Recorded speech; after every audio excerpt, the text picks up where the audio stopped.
Hello बच्चों, कैसे हैं आप। मेरी यही दुआ है, फिट रहें, मस्त रहें, पढ़ते रहें, आगे बढ़ते रहें। आज क्लास 12 फिजिक्स का थर्ड चैप्टर का थर्ड लेक्चर है। लेक्चर का नंबर है 3.3। आज आप पढ़ेंगे colour code of carbon resistance.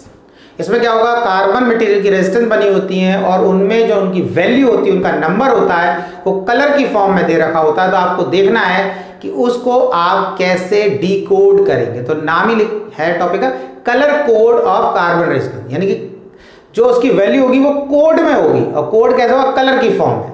बहुत आसान सा टॉपिक है, बहुत आसानी समझ में आएगा। देखिए क्या यहाँ पर कि उससे को समझने के लिए सबसे पहले आप जो टेबल देखें और मैं सीधा एग्जांपल बताऊंगा आपको। मतलब सीधा एग्जांपल लेंगे, रेजिस्टेंस बनाएंगे, उससे वैल्यू निकालेंगे। यहाँ पर कुछ कलर की लिस्ट बनी हुई, जैसे लिखा हुआ है देखो, black, brown, red, orange, yellow, green, blue, violet, grey and white. इतने कलर दे रखे। फिर यहाँ लिख रखा है फर्स्ट बैंड की वैल्यू लिख रखी है, सेकंड बैंड इसकी वैल्यू, थर्ड बैंड उसकी वैल्यू, और फोर्थ बैंड और नो बैंड। ये एक टेबल बनी हुई है जो आपको बुक्स में मिल भी जाएगी। अब हम सीधा क्या करते हैं, सीधा वैल्यू देखते हैं कि कैसे वैल्यू निकालेंगे। तो आपको ये टेबल जैसे बनाया ना, ये चार्ट जो आपको बिल्कुल समझ में आ जाएगा कि इसका मीनिंग क्या है। तो क्या होता है, जो कार्बन रेजिस्टेंस होती है बहुत छोटे साइज की होती है। मैंने बताया जैसे रिफिल का साइज होता है वो साइज, या पेन आप इतना बड़ा समझ लो, इतनी मोटी और इससे ही पतली। तो उसमें जो वैल्यू लिखी होती है वो कलर की फॉर्म में होती है। अब कैसे कलर की फॉर्म में होती है, जैसे मान लिया ये कोई रेजिस्टेंस है, तो इसमें क्या होगा, ऐसे करके मार्क बने हुए, कलर के बैंड बने होंगे। इस तरीके से कलर के बैंड ऐसे बने होंगे, 1 2 3, इस तरीके से कलर के बैंड बने हुए होते हैं। बात समझ में आया नहीं आया। ये तो ये जो कलर के बैंड बने हुए हैं, इन्हीं बैंड को हमें देखना है किस कलर का बैंड है और किस पोजीशन पर है, और उसके अकॉर्डिंग हम वैल्यू निकालेंगे। बात समझ में आया। अब कैसे बैंड बने होते हैं, क्या होता है, मैं आपको बताता हूं। यहां पर हम इसको रब करते हैं। देखो हम एक यहां पर एक रेजिस्टेंस बनाते हैं इस तरीके से,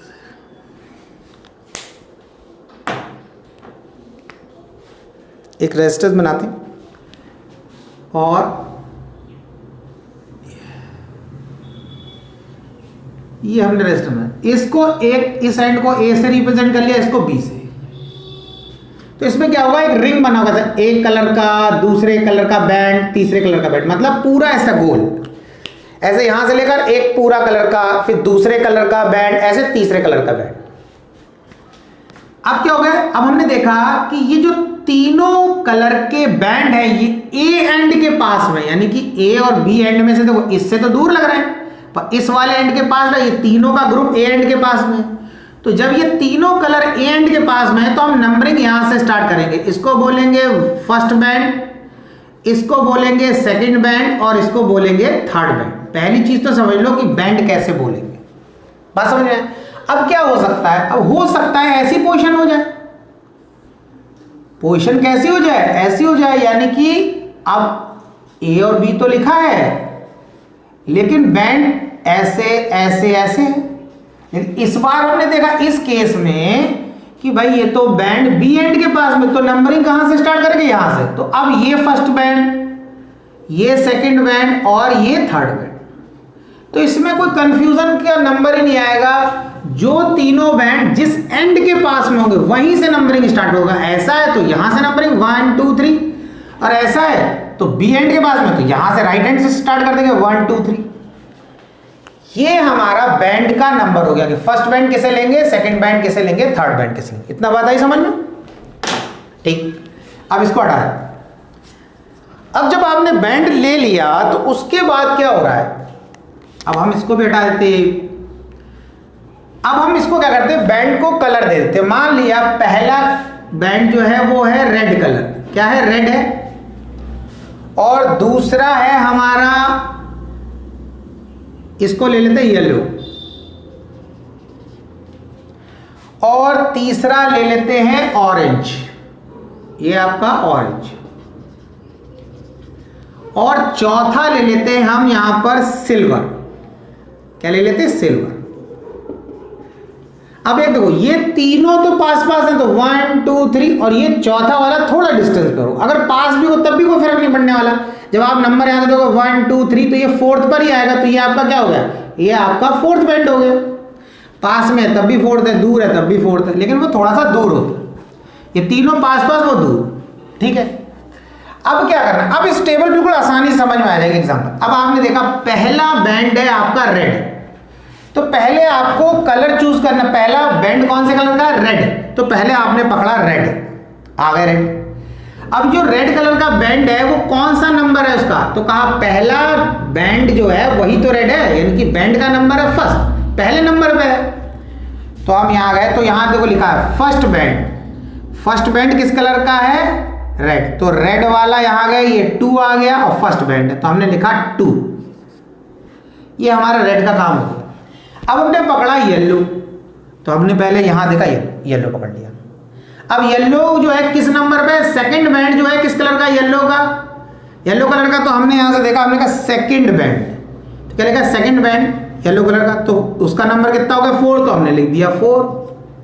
अब इसको पढ़ेंगे 24, जैसे बोलते हैं 1 और 1 कितना हो गया, तो बोले 1 और 1 11, वो वाला कॉन्सेप्ट लगाना है। वैसे 1 + 1 क्या नहीं, 1 और 1 पूछ लेता कोई, 1 और 1, तो वैसे तो 2 और 4 24। अब लगा दो मल्टीप्लाई का साइन। अब देखो तीसरा कलर कौन सा, तीसरा है ऑरेंज, तो सबसे पहले पकड़ो ऑरेंज, ऑरेंज, ऑरेंज। अब ऑरेंज जो है तीसरा कलर है, तो ऑरेंज जो है बैंड का नंबर कौन सा, ऑरेंज का थर्ड, यानी तीसरा वाला कलर ऑरेंज, तो ये तीसरा बैंड ऑरेंज, तो पहले तो हमने ऑरेंज ले लिया और कहां पहुंचे, थर्ड बैंड। थर्ड बैंड की वैल्यू कितनी, 10 की पावर 3, बस हो गया, ये ओम हो गए, इतने होंगे रेस्ट। अब बात आ रही फोर्थ बैंड का, सिल्वर, तो लिखा फोर्थ बैंड, तो सिल्वर क्या है, कितना लिखा है, +-10%, तो +-10%, ये होगा। इसका मतलब ये हुआ कि ये वैल्यू इस रेजिस्टेंस की आ गई, और इस वैल्यू में इतना वेरिएशन हो सकता है, यानी कि इसकी वैल्यू 10 पर, जो भी वैल्यू है, ये 2 4 10⁻³ ओम, इससे 10% बढ़ सकती है और 10% कम हो सकती है। इसीलिए इसको क्या बोलते हैं, इसको बोलते हैं टॉलरेंस। टॉलरेंस ये कहलाती है टॉलरेंस, कितना वेरिएशन पॉसिबल। अब अगर ये फोर्थ बैंड होता गोल्ड कलर का, तो हम लिख देते +-5%, और मान लो ये होता ही नहीं, ये चौथा बैंड होता ही नहीं, तो नो कलर या नो बैंड। नो कलर का मतलब ये कि फोर्थ बैंड में लिखा है ना नो कलर, फोर्थ बैंड में नो कलर लिखा है, यानी कि फोर्थ बैंड, नो कलर का मतलब है ही नहीं बैंड। जब कोई कलर ही नहीं होगा तो कोई बैंड दिखेगा ही नहीं। तो हम ये बोले कोई कलर नहीं, कोई दिख नहीं रहा, तो नो कलर या नो बैंड, नो कलर, यहां तो दोनों चीज लिख रही है, नो बैंड नो कलर, यानी कि चौथा बैंड अगर नहीं है तो हम लिखेंगे +-20%। तो अगर ये फोर्थ बैंड नहीं बना होगा तो हम इसकी जगह क्या लिख देते, 20%। बात समझ में आया, ये तरीका है, तो कितना आसान तरीका। अब एक दूसरी वैल्यू निकाल लेते हैं, ठीक है, इसको हम हटा देते हैं और इन कलर को हटा देते हैं। अब अलग कलर ले लेते हैं, दूसरा एग्जांपल। अब हमने ले लिया, पहला ले लिया हमने ब्राउन, ब्राउन, और दो ये ले लिया ब्लैक, और ये भी ब्लैक ले लिया, चलो दोनों ब्लैक ले लेते, कोई भी ले सकते। और ये ले लिया हमने फोर्थ बैंड, कौन सा ले लिया, फोर्थ बैंड ले लिया हमने इस बार गोल्ड, ठीक है, गोल्ड। अब ब्राउन, पहले तो पकड़ा ब्राउन, अब कौन से नंबर में, फर्स्ट, यानी फर्स्ट बैंड ब्राउन, तो वैल्यू कितनी 1, तो लिखा 1। अब दूसरा देखा ब्लैक, तो पकड़ो पहले ब्लैक को, किस नंबर पे, सेकंड, यानी सेकंड बैंड ब्लैक कलर, तो सेकंड बैंड पहुंचो, कितनी वैल्यू है 0, सेकंड बैंड लिखा है ना, और ब्लैक वाले में तो 0। अब ये तो पढ़ेंगे 10 और इनटू, फिर ब्लैक को पकड़ा, किस नंबर पे, थर्ड बैंड, कहां पहुंचे, थर्ड बैंड ब्लैक, तो कितनी वैल्यू होगी 10 की पावर 0। अब 10 की पावर 0 आपको पता है, किसी की भी पावर 0, 1 की पावर 0 1, 2 की पावर 0 1, 3 की पावर 4 5 6 7 8 9 10 11 12, किसी भी नंबर की पावर 0 है यहाँ पर, 20 की पावर 0 तो 1।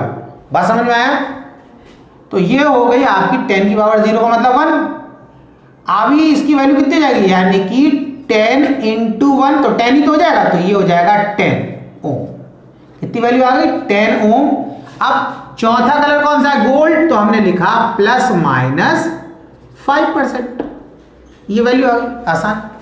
अब एक चीज समझो, जितनी ये टॉलरेंस कम होगी उतनी रेजिस्टेंस अच्छी होगी, जितनी टॉलरेंस ज्यादा, यानी कि अगर टॉलरेंस है 10% तो रेजिस्टेंस और बेकार, अगर टॉलरेंस है 20% तो और बेकार, क्योंकि टॉलरेंस एक्चुअल में वेरिएशन है। आप 100 ओम की रेजिस्टेंस लाए, अब वो कह रहे हैं इसकी रेजिस्टेंस 105 या 95 तक हो सकती है, या तो 105 होगी या 95, ठीक है। अब कोई कह दे ये रेजिस्टेंस लाए, इसकी वैल्यू 110 ओम या 90 ओम हो सकती है, तो वेरिएशन बढ़ गया, तो हमारे लिए दिक्कत है, हमें तो 100 ओम की चाहिए थी।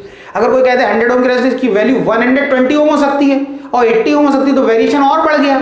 तो हम जब किसी वैल्यू की रेजिस्टेंस लगाते हैं तो हम क्या चाहते हैं? हम सोचते हैं जो वैल्यू की वो फिक्स वैल्यू की लगे वहां, लेकिन क्या बिल्कुल तो 100% हो नहीं सकता, लेकिन थोड़ा वेरिएशन तो होगा ही होगा, क्योंकि आइडियल केस हो जाएगा फिर वो तो आपको समझना है कि जितनी ये टॉलरेंस कम होगी उतनी ही रेजिस्टेंस की क्वालिटी अच्छी मानी जाती है। बात समझ? आप मार्केट में लेने जाएंगे तो जो कार्बन रेजिस्टेंस होती है उसमें जो फोर्थ कलर होता है वो गोल्ड का ही होता है। फोर्थ कलर क्या होता है? गोल्ड ही होता है। अब लैब में भी देखना, जो कार्बन रेजिस्टेंस होगी उसमें फोर्थ कलर गोल्ड ही होगा, ठीक है, क्योंकि टॉलरेंस जितनी कम, यानी कि टॉलरेंस सोचने में तो लगता है टॉलरेट करने की एबिलिटी, नहीं, वो है वेरिएशन वाली, वेरिएशन। तो जितना वेरिएशन कम होगा, वेरिएशन कम, उतनी ही वो रेजिस्टेंस अच्छी होगी। टॉलरेंस जितनी कम उतनी रेजिस्टेंस की क्वालिटी अच्छी होगी। इतना समझ में आया? तो इस तरीके से आप किसी भी रेजिस्टेंस की वैल्यू निकाल सकते हैं। अब मैं बात आपको बता दूं कि इसको याद कैसे करना है। तो जैसे आप केमिस्ट्री में भी बहुत सारे निमोनिक बनाते हैं याद करने के लिए, ठीक है, तो यहां पर भी एक बना रखा है, यहाँ पे क्या बना रखा है? देखो, पहला लेटर ये ब्लैक का बी, इस ब्राउन का बी, रेड का आर है, ऑरेंज का ओ ले लिया, येलो का वाई, ग्रीन का जी, ब्लू का बी, वायलेट का वी, ग्रे का जी एंड व्हाइट का डब्ल्यू। अब इसमें थोड़ा सा याद रखना है, देखो, तो उसको याद करने का तरीका क्या है? अगर ये लाइन याद हो जाए हमें, ये B B R O Y G B V G W, तो हमें आसानी हो जाएगी। तो कैसे आगे इसको याद करना है? इसको लिखा बी बी रॉय, तो बी का बी, रॉय का R, B B Roy, great का जी ले लेना है, ब्रिटेन का बी, वेरी का वी, गुड का जी और वाइफ का डब्ल्यू। तो क्या हो गया? B B Roy, great Britain, very good wife. इससे क्या करना है? इससे याद करने में आसानी हो जाएगी। लेकिन अब इसमें भी एक चीज याद रखना, ये बी है, इसमें 3, ये 2 ये और 1 ये, तो इनमें आपको ये याद रखना पड़ेगा कि पहला बी ब्लैक को रिप्रेजेंट कर रहा है, दूसरा ब्राउन और तीसरा ब्लू को, और इसी तरीके से ये ग्रे 2 हैं, मतलब सॉरी ग्रे का मतलब जी 2 हैं। तो पहला जी जो है वो ग्रीन को रिप्रेजेंट कर रहा है और दूसरा जी ग्रे को, तो पहले ग्रीन आएगा उसके बाद ग्रे आएगा। और जब बाकी में तो कोई दिक्कत नहीं, आर है, रेड है, ऑरेंज है, अलग है, येलो अलग हो गया, और वी वायलेट और डब्ल्यू वाइट, तो इसमें कोई रिपीट नहीं हो रहा है। लेकिन ये जो बी बी ऐसा लिखा है ना, इस टाइप का समझना है कि ये लेटर रिपीट हो रहे हैं, तो इसको थोड़ा सा आपको देखना पड़ेगा। 1-2 बार आप इसको लिखेंगे ना ऐसे B B Roy great Britain करके, तो आपको याद हो जाएगा। और बड़ा आसान तरीका देखो, पहला ब्लैक है तो क्या 0 स्टार्ट करते हैं, 0 0 10 की पावर 0, 1 1 10 की पावर 1, 2 2 10 की पावर 2, 3 3 10 की पावर 3, 4 4, ऐसे चल रहा है पूरा टेबल। तो अगर आपको एक याद हो जाता है, मतलब आपको सिर्फ ये याद हो जाता है 0, तो भाई सेकंड बैंड में 0 लिखना है, थर्ड बैंड में 10 की पावर 1 लिखना है। ऐसे ये 1 हो गया तो सेकंड बैंड में 1 लिखना है, थर्ड बैंड में 10 की पावर 1 लिखना है। तो एक अगर ये लाइन याद हो जाएगी तो ये दोनों तो वैसे ही याद हो जाएंगे। अब इसको याद करने के लिए ये ऑर्डर बता दिया, इस तरीके से याद कर ले। अब बात आती है क्वेश्चन, तो क्वेश्चन समझना, कलर कोड दे रखा हो, कलर दे रखे होंगे, आपसे रेजिस्टेंस की वैल्यू निकालने के लिए बोल सकते हैं। दूसरा ये भी कर सकते हैं, आपको रेजिस्टेंस की वैल्यू दे देंगे, आपको कलर कोड निकालना होगा। तो आप ये ना समझें कि हमेशा कलर कोड दे रखा होगा तो आपको वैल्यू निकालना होगी, नहीं, वैल्यू देकर कलर कोड भी पूछ सकते हैं कि कलर बताओ। बस समझ में आ रहा नहीं आ रहा है? तो दोनों तरीके से आपसे क्वेश्चन पूछा जा सकता है। आसान सा टॉपिक है carbon, colour code of carbon resistance. एक बार देखें, 1-2 बार आप कुछ क्वेश्चन की प्रैक्टिस करेंगे, बिल्कुल आसानी से आ जाएगा। ठीक है, तो आज का लेक्चर यहीं ख़त्म करते हैं। अगर आपको लेक्चर अच्छा लगे तो आप कमेंट ज़रूर करें और उसको लाइक भी ज़रूर करें। और अगर कोई प्रॉब्लम है, आपको कोई डाउट है, तो आप कमेंट बॉक्स में कमेंट करके बताएं, मैं उसका आंसर आपको अगले वीडियोस में, अगले लेक्चर में आपको दे दूंगा। तब तक कोशिश करते रहें। कोशिश करने वालों की हार नहीं होती, मेहनत कभी बेकार नहीं होती। पढ़ते रहें, आगे बढ़ते रहें।